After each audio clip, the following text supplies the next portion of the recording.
Usap-usapan ngayon online ang isang nakakatawang tagpo sa mall show ni Daniel Padilla.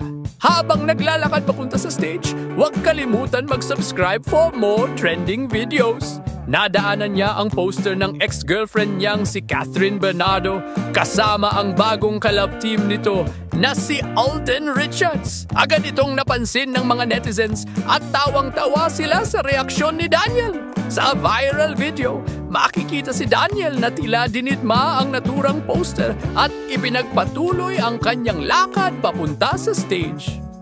Pero ang natural na charm at humor ni Daniel ang nagdala ng good vibes sa eksena.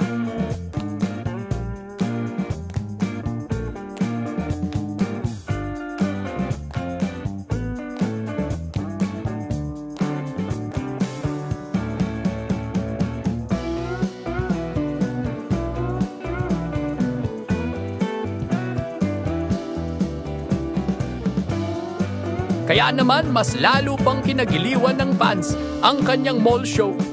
Dahil dito, mas lalong dumami ang nag-aabang sa susunod na kaganapan sa buhay ng aktor. Maraming fans ang natuwa at napaka-comment na kahit off-cam, hindi nawawala ang sense of humor ni Daniel. Kaya patuloy siyang mahal ng masa.